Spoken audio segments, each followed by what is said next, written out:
The evolution of the mind and the spiritual development of an individual is a complex matter. It is a matter of training the mind to quiet and be able to feel into the stillness. But it also is a matter of changing the understanding that individuals have of their own self, a matter of changing even the fundamental definition of self. So, this spiritual life is not so simple,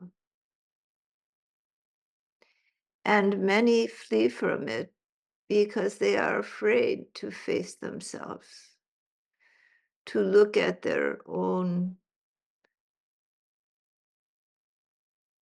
behavior, their beliefs, their ideas, their assumptions, and to surrender those to the Infinite One.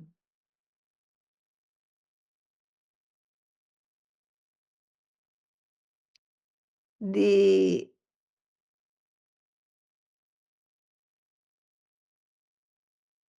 beliefs in right and wrong, good and bad,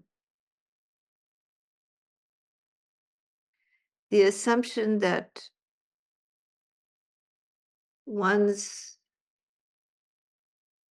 actions or beliefs are superior to others, and that one has the right to judge,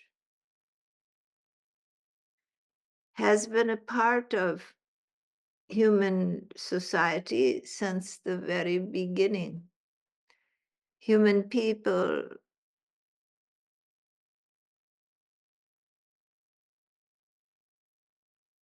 form their social groupings and networks, and they create a wall around them. There are those that are inside and those that are outside. This is groupism, but it is the nature of people to want to feel identity with a group and to trust their welfare to the group. If the group says this, then they will think this. If the group says that, then they will think that. They lose their personal integrity to the group. And therefore, they become unable to make personal decisions, personal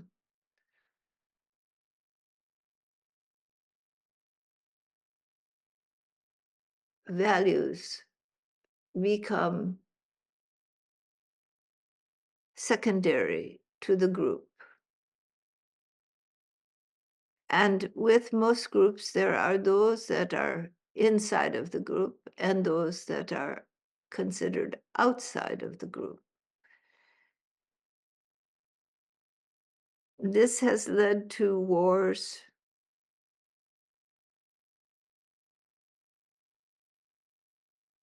feuds that have harmed many people, both physically and mentally. So, what to do when confronted with this reality of human behavior? You must ask yourself, what is your attitude? Where do you stand? Do you think for yourself? Or are you simply driven by this group psychology? Do you place your trust in the collective of a group? Or do you place it in the Divine One? Do you listen to the God within? Or do you listen to the group and the scriptures of the group? These have been the issues that have plagued humanity. And in the name of group psychology, they have done great harm to others who are outside of their group. The wars of the world have been fought for the group, the clan, the tribe, the nation.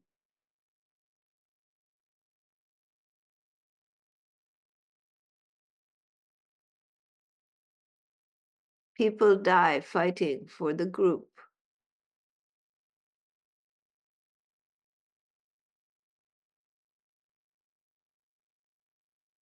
But humanity, and not only humanity, but all the living beings, are part of one family, one infinite source of being has created all of this and all of these living beings. The welfare of one is interdependent with the welfare of another. Whether your group is your tribe, your clan, your town, your community, your region, your nation, your religion,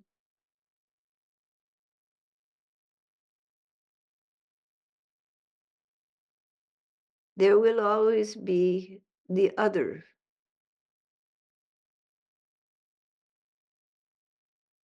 And so if you are Christian, you may take a stance against Muslim or Hindu and vice versa. And thus, the pain and suffering of the world has gone on.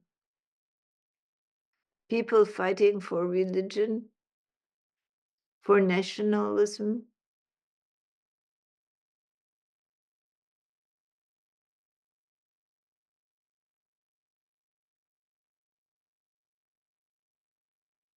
one group against another.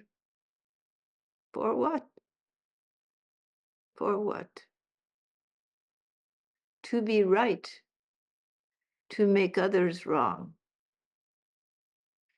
to gain access to territory, to have dominance, power, prestige, to be the winner.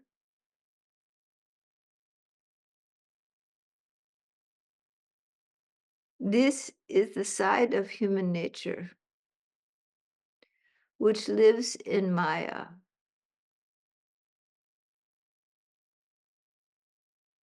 which tries to find happiness at the expense of others, which tries to divide the world into those who are good and those who are bad, those who are like me, those who are different, of a different race, of a different gender, of a different belief system, of a different religion.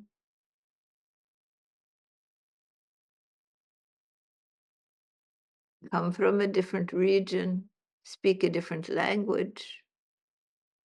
There is always then your own group and other. And from this, many animosities arise and much difficulty.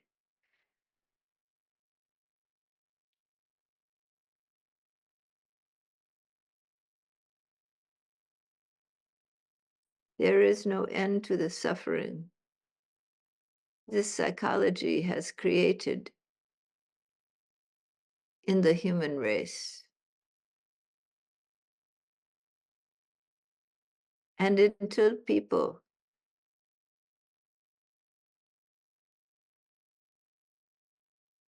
think that the universe is their home and all beings their brothers and sisters, this will continue. And for the sadhaka who takes this form of groupism to heart, they will justify themselves and their ill behavior towards others.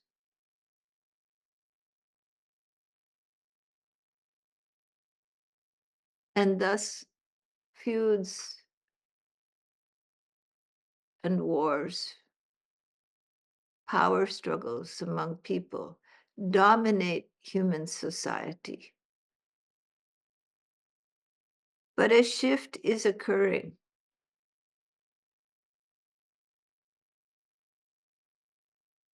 There is turmoil now because there is change afoot, a shift occurring.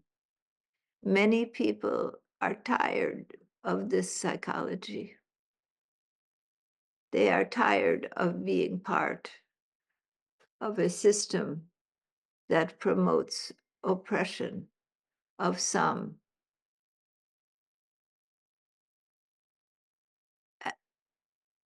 at the expense of some for the glory of others.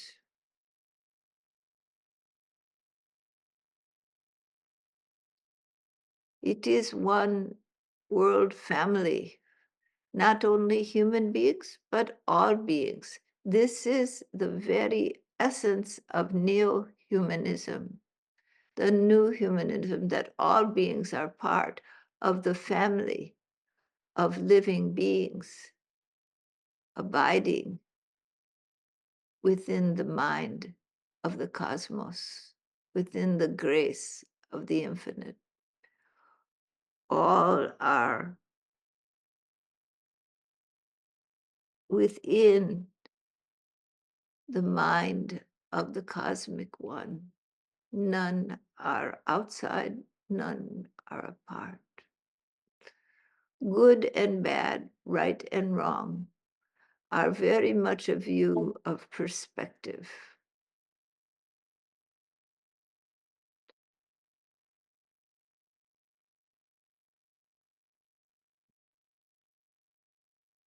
What is good for one group may not be good for another group, and vice versa.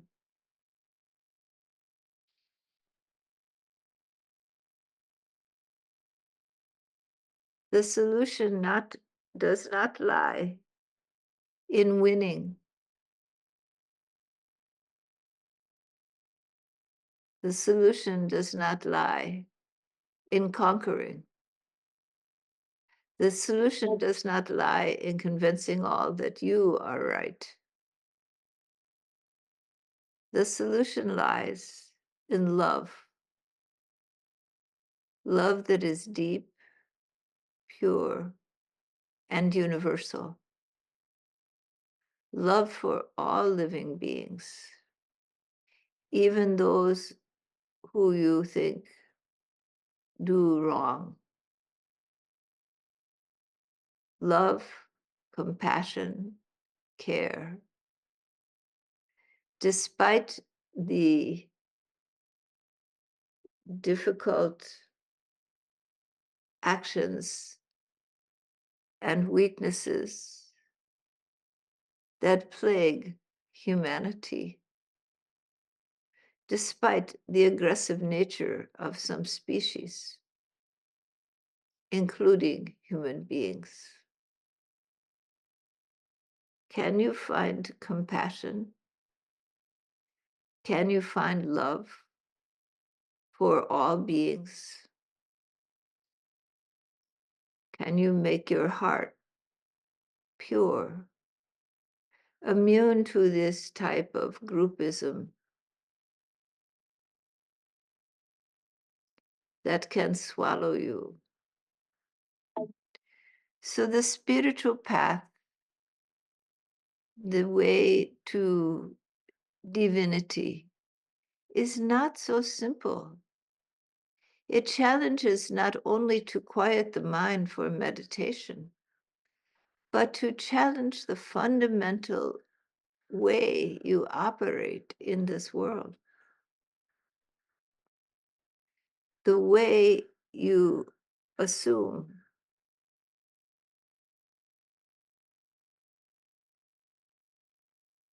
and defend yourself.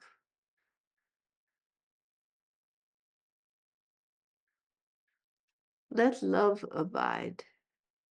Let love divine and universal, and compassion for the weaknesses, sorrows, and deficiencies in human nature. Not to endorse them to be enacted, but to have understanding and compassion for all beings and support the expansion of love in the heart for you and for all beings. For when the spirit is uplifted by the waves of love and kindness and understanding, then in that upliftment of the heart, that is the path to spirituality, not in the beliefs and judgments of the mind, but in the compassion, love, and kindness of the heart. The rational judgments, depending upon your particular view, they will change. You will think one person is good, another person is bad. Let love and compassion, kindness rule you.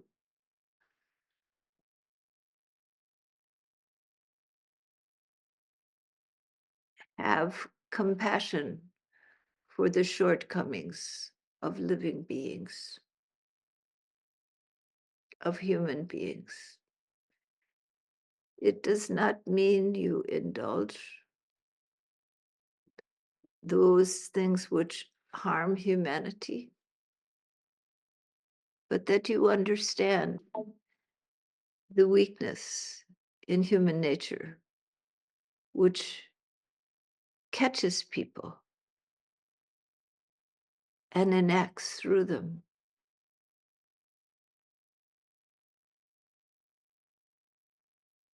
Hold yourself apart from these things. Cling to the love of Parama Purusha. Cling to the divine. Make that one the pole star of your life. No group, no collective psychology.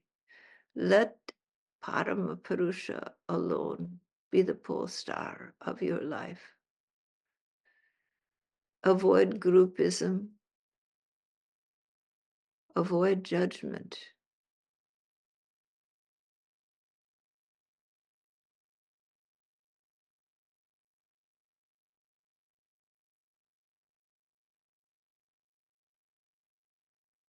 See with compassion the pains and woes of this world.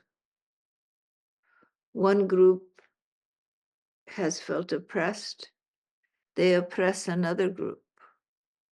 That group feels oppressed, they develop hatred, they want to destroy this group. So it is in the dealings of human beings. It is something to weep for.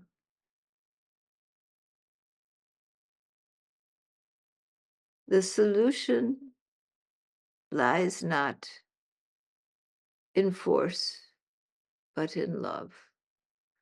The solution is going deep in yourself and finding the love that abides there. love for yourself, love for all living beings, even when they have shortcomings.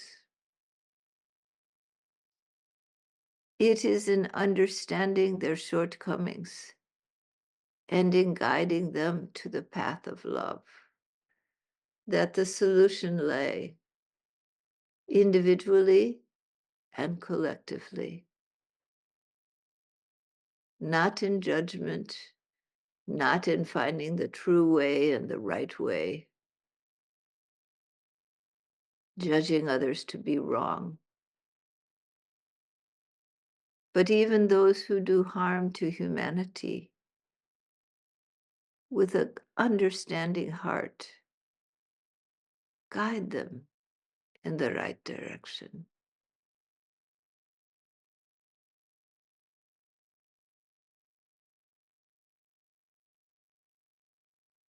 It is the love of the infinite that will heal the woes of human society.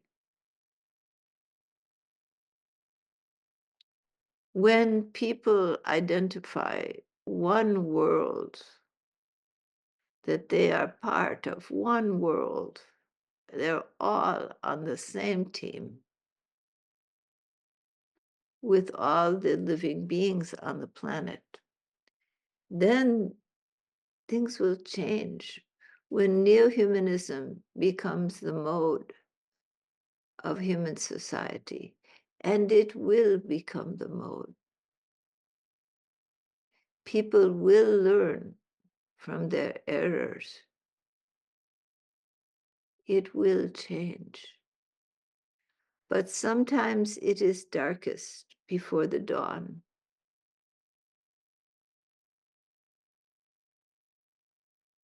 There is a shift going on, a shift that cannot be altered, a change in the world. You are part of that change. Live in this cosmic, compassionate love. Let it be the guiding force of your life. Then you become part of the healing that will take place on this planet. For healing will come, is there, but will be there. Healing for the planet, for the living beings upon the planet, and for humanity.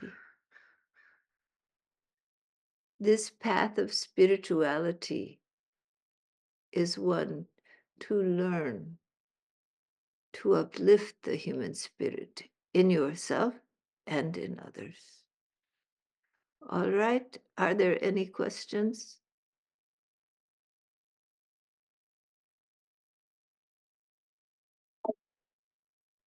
Namaskar.